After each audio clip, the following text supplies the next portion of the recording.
Bonjour à toutes et à tous et merci de l'accueil. Et puis surtout, merci de vos questions. Mais il n'y a pas eu que des questions, il y a beaucoup de, je trouve, de prise de parti et ça fait du bien.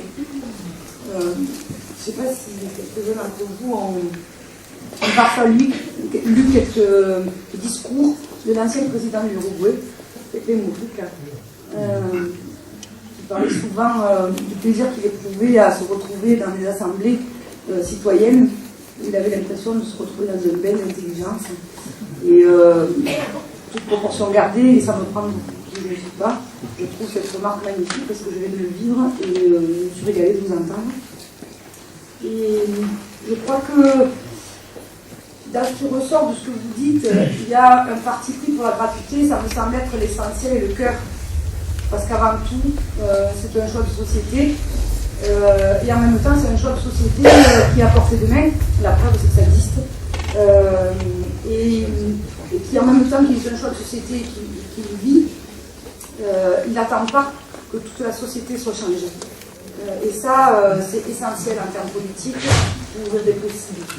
Et je trouve que ça, c'est un peu ce qui nous a guidés en 2008, quand au moment des élections municipales, on a mis dans notre programme municipal la gratuité des transports à laquelle personne ne croyait.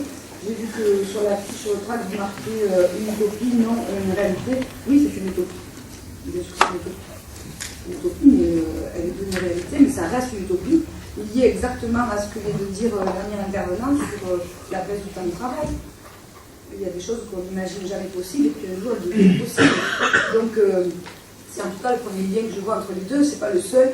Parce qu'effectivement, dans la vie et dans la réalité de ce qu'on a vécu nous sur Aubagne, il y a du lien entre la baisse du temps de travail et la gratuité et autres. Sur le coup de la gratuité, évidemment, il va y avoir des différences entre ce que vous vivez ici et ce que nous vivons à Aubagne. D'une part, par la taille, je disais tout à l'heure, pas très loin ici quand même, nous on a 5 000 habitants et vous en avez 400 000, je crois. Non, mais sur l'agglomération. Oui, oui. Mais nous, l'agglomération, c'est 55 000 et la ville d'Aubagne, 47 000. Donc, oui, il y a un point commun entre l'agglomération d'Aubagne et la ville de Grenoble.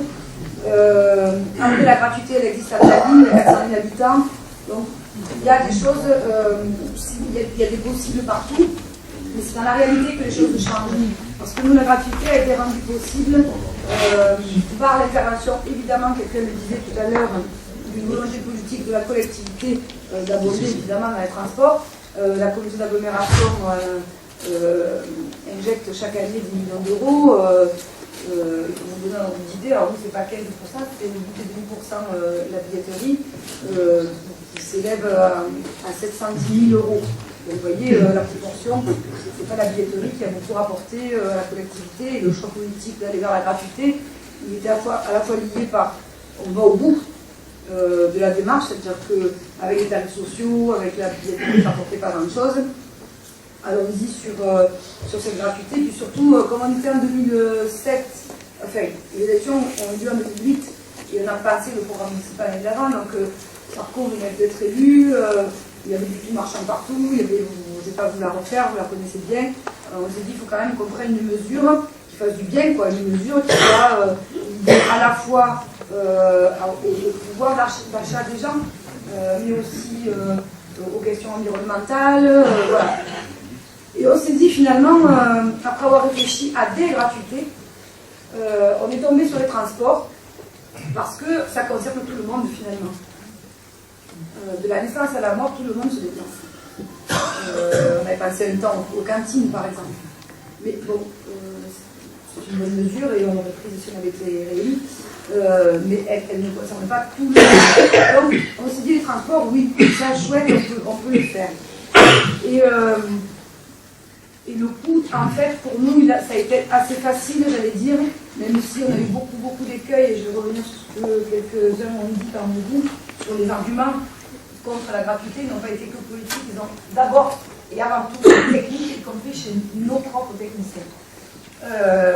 Mais on a pris la décision en se disant, faisons primer la volonté politique. On ne savait pas exactement comment on allait faire, et puis après viendront les questions techniques, économiques. On avait juste une certitude, c'est que notre communauté d'agglomération a basculé cette année-là à plus de 100 000 habitants. Et donc le versement de transport sur lequel repose la fiscalité qui vient dans la collectivité passait de 0,5% de la masse salariale à 1,05. Donc évidemment on savait qu'on allait éponger une partie de la gratuité avec le versement de transport. Et comme nous avons pris aussi la décision, et ça revient à la question de l'essoufflement, mais je reviendrai après, de la gratuité, on a accompagné la décision de la gratuité avec la décision d'un transport, de deux transports en site propre, un tramway et un tram-train qui parcourent la communauté d'agglo d'est en ouest et de nord au sud. Et donc, ça nous a permis d'avoir un versement de transport qui est passé de 0,6 à 1 litre, multiplié par 3. Ce qui nous a donc permis à la fois de financer les annuités d'emprunt pour réaliser le transport à site propre et d'éponger la gratuité. Mais bien sûr, ça a eu un coût. Parce qu'il y a eu de l'augmentation, avec l'augmentation de la fréquentation, une augmentation du nombre de véhicules, du nombre de chauffeurs, voilà, du nombre de l'amplitude horaire et de l'adaptation en fait, à la demande nouvelle.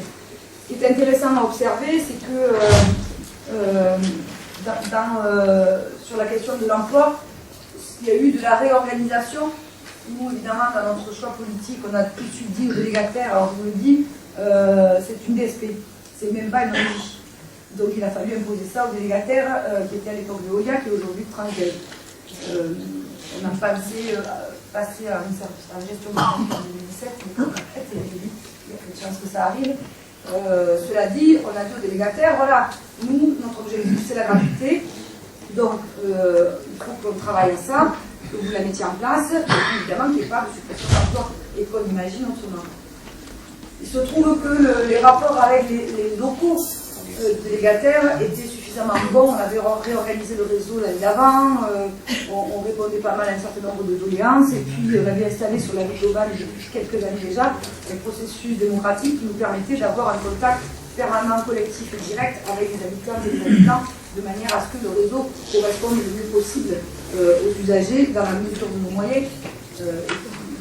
La gratuité s'est accompagnée aussi de tout ça. Et donc, du point de vue de l'emploi, il y a eu des organisations, des chauffeurs supplémentaires, de la médiation, de l'accompagnement, de la présence dans les bus qui ne soit pas du contrôle. Évidemment, ça sert à rien, a priori, pour nos logiques marchandes.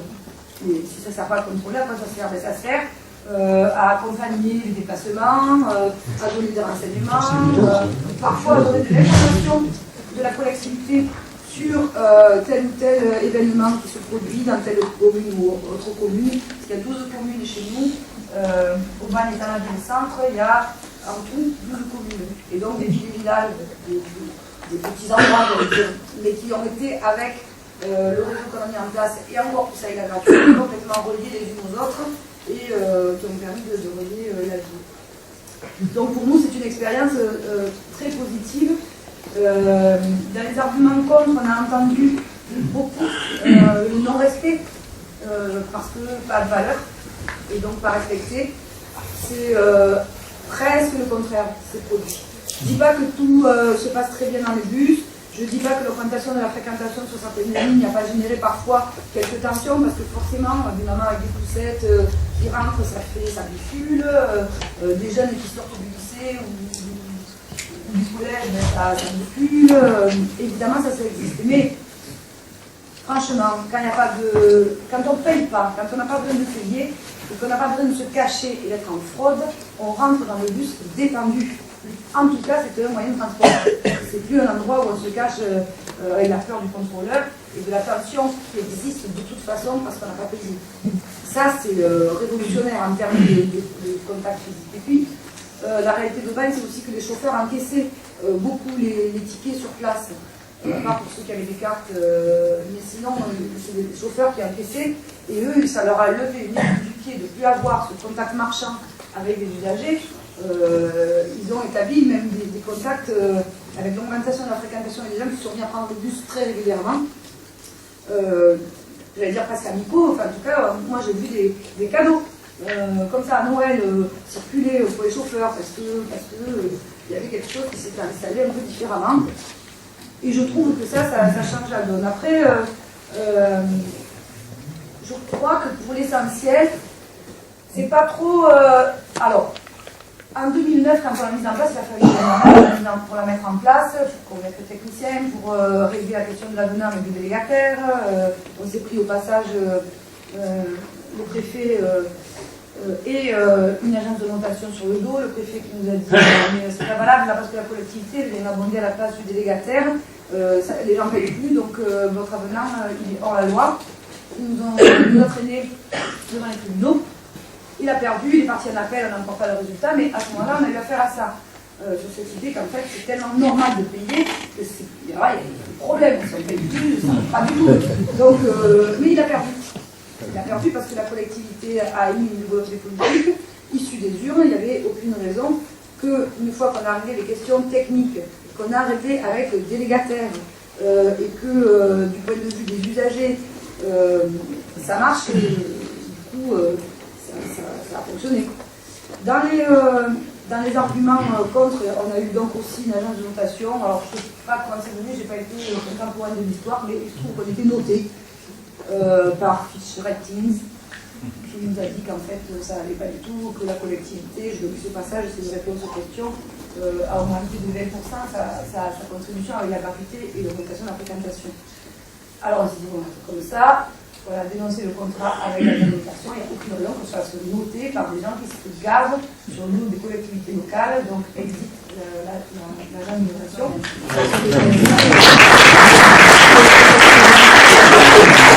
Ce qui fait que les arguments contre, c'était souvent avec une idée marchande. Et franchement, la mise en place de la gratuité, si je vous dis qu'au bout de 4 ans, sur les lignes régulières, on a 170% d'augmentation de la fréquentation, ça dit un peu l'intérêt.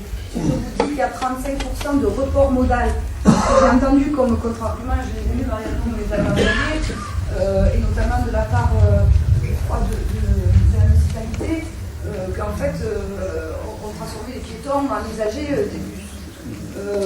Bien sûr, ça doit arriver. Je ne peux pas dire la chose. Chez nous, il n'y a pas de billet. C'est-à-dire que si vous allez à Aubagne, vous montez, vous descendez du bus. Vous n'avez rien, on ne demande rien. On ne demande pas de papier. Liberté, égalité, gratuité, ça s'appelait. Parce qu'on monte et on descend librement et gratuitement et ça met tout le monde à l'égalité. Ça s'appelle de la créativité politique, j'ai pas honte de le dire, j'ai aucune modestie pour le dire, mais on s'est régalé de vivre ce moment. J'espère qu'il durera encore, parce que c'est génial. Si vous rentrez, que vous sortez dans le bus sans que personne ne vous demande rien, ça crée des choses derrière aussi. Donc là aussi je laisse pour tout à l'heure, mais il y a eu de la création après la gratuité, encore. Ça s'est pas essoufflé pour répondre à une question. Et puis j'ai perdu le fil, bien sûr. Report modal, merci. On a comptabilisé 5000 véhicules jour en moins sur notre périmètre. C'est pas rien quand même. Et quand je dis 35% de report modal, c'est des gens qui soit utilisaient leur moto ou leur voiture et qui ont pris le bus. Après, il y a des piétons qui sont montés dans le bus. Et pour avoir vu mes enfants et d'autres jeunes faire ce qu'il faut, ils continuent à marcher. Mais ils voient le bus passer, c'est du tiens, je suis à la bourre, allez hop, je prends le bus. Ça s'appelle la liberté. C'est un petit bout d'émancipation quand même. Voilà, il me semble que cette question-là, elle ne peut pas se réduire simplement à dire ah ben oui, mais ils vont prendre les bus, ils vont plus marcher. C'est pas. Et puis en plus, on a les chiffres qui montrent qu'il y a eu un vrai bon modal. J'ai adoré entendre parler de valeur de nouveau et de créer moins de déplacements. Parce que je crois que cette question-là, elle aurait été au bout.